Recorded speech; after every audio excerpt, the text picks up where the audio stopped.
Dear friends, today the Collections of English Stories channel continues to introduce you to Pride and Prejudice written by Jane Austen.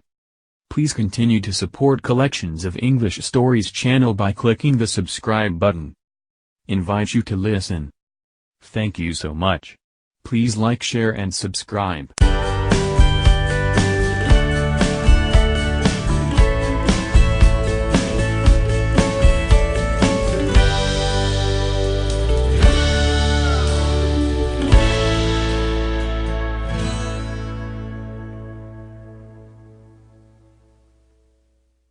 Chapter 5. Within a short walk of Longbourn lived a family with whom the Bennets were particularly intimate.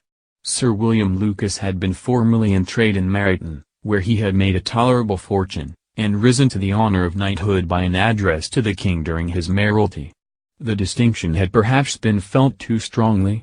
It had given him a disgust to his business, and to his residence in a small market town, and, in quitting them both, he had removed with his family to a house about a mile from Meryton, denominated from that period Lucas Lodge, where he could think with pleasure of his own importance, and, unshackled by business, occupy himself solely in being civil to all the world.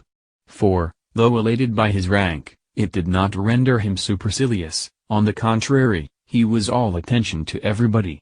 By nature inoffensive, friendly, and obliging, his presentation at St. James's had made him courteous.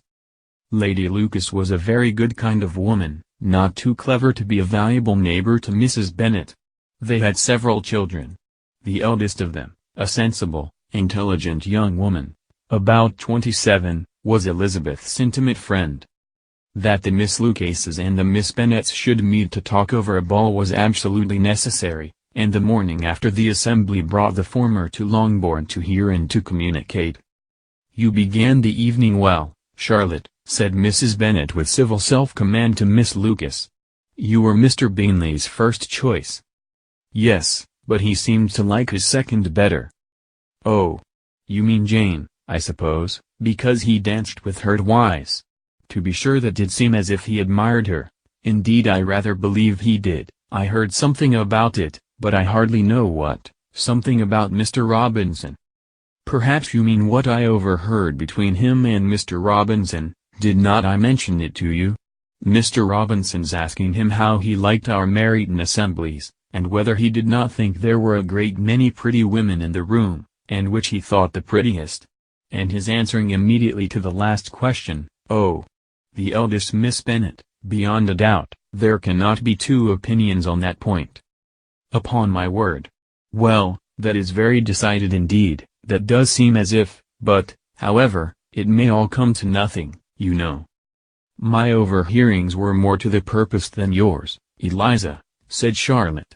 "Mr. Darcy is not so well worth listening to as his friend, is he? Poor Eliza! To be only just tolerable. I beg you would not put it into Lizzie's head to be vexed by his ill treatment, for he is such a disagreeable man, that it would be quite a misfortune to be liked by him. Mrs. Long told me last night that he sat close to her for half an hour without once opening his lips." "Are you quite sure, is not there a little mistake?" said Jane. "I certainly saw Mr. Darcy speaking to her." "Aye, because she asked him at last how he liked Netherfield, and he could not help answering her, but she said he seemed quite angry at being spoke to." "Miss Bingley told me," said Jane, "that he never speaks much, unless among his intimate acquaintances. With them he is remarkably agreeable." "I do not believe a word of it, my dear. If he had been so very agreeable, he would have talked to Mrs. Long. But I can guess how it was. Everybody says that he is eat up with pride, and I dare say he had heard somehow that Mrs. Long does not keep a carriage, and had come to the ball in a hack chaise." "I do not mind his not talking to Mrs. Long," said Miss Lucas, "but I wish he had danced with Eliza." "Another time, Lizzie," said her mother, "I would not dance with him, if I were you." "I believe, ma'am, I may safely promise you never to dance with him." "His pride," said Miss Lucas, "does not offend me so much as pride often does, because there is an excuse for it.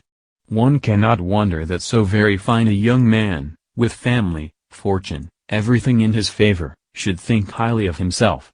If I may so express it, he has a right to be proud." "That is very true," replied Elizabeth, "and I could easily forgive his pride, if he had not mortified mine." "Pride," observed Mary, who piqued herself upon the solidity of her reflections, "is a very common failing, I believe. By all that I have ever read, I am convinced that it is very common indeed, that human nature is particularly prone to it, and that there are very few of us who do not cherish a feeling of self-complacency on the score of some quality or other, real or imaginary. Vanity and pride are different things, though the words are often used synonymously. A person may be proud without being vain. Pride relates more to our opinion of ourselves, vanity to what we would have others think of us." "If I were as rich as Mr. Darcy," cried a young Lucas, who came with his sisters, "I should not care how proud I was. I would keep a pack of foxhounds, and drink a bottle of wine a day."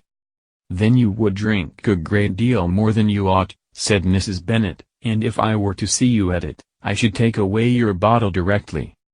The boy protested that she should not, she continued to declare that she would, and the argument ended only with the visit.